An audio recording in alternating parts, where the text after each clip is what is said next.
തിയേറ്ററിലൂടെ വന്ന് കാര്യങ്ങളായി ആറാട്ടണ്ണൻ, പെരേര, അങ്ങനത്തെ കുറച്ച് പേരുണ്ട്. അപ്പം സിനിമാക്കാരെ തന്നെ പറയുന്നത് ഇങ്ങനെയുള്ളവരെ പ്രൊമോട്ട് ചെയ്യരുത്, മീഡിയാസ് ഇങ്ങനെയുള്ളവരെ പ്രൊമോട്ട് ചെയ്യാൻ പാടില്ല, സിനിമ ദോഷം ചെയ്യുന്നുണ്ട് എന്ന്.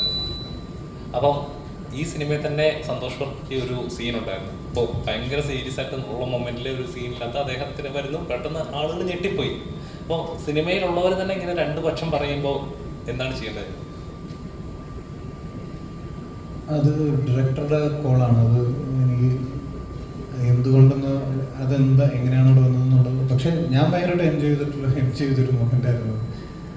പിന്നെ അങ്ങനെ ഇപ്പോൾ റിവ്യൂ പറയുന്ന ആളുകൾക്ക് സിനിമ വരാൻ പറ്റില്ല എന്നൊന്നുമില്ല. അല്ല, ഞാൻ പറഞ്ഞല്ല, പ്രൊഡ്യൂസർ അസോസിയേഷനും മറ്റുള്ളവരും തന്നെ പറയുന്നത് നിങ്ങൾ ഇങ്ങനെയുള്ളവരെ പ്രൊമോട്ട് ചെയ്യാൻ പാടില്ല.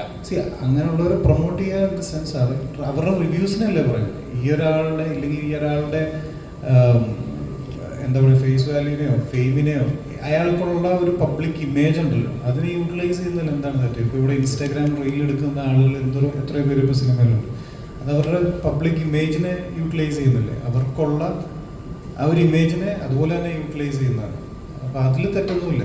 അപ്പോൾ ഈ മൊമെന്റിൽ അത് എത്രത്തോളം ബ്ലണ്ടർ ആയിരുന്നു, അല്ലെങ്കിൽ എത്രത്തോളം ഡൈവേർട്ടായി പോയി എന്ന് കാണിക്കാൻ പറ്റുന്ന ഒരു അവസരമായിട്ടാണ് തോന്നിയത്. എനിക്ക് തോന്നുന്നത് ഇറ്റ്സ് എ ബെറ്റർ ചോയ്സ്. നല്ല രസമുണ്ട് ഇത്.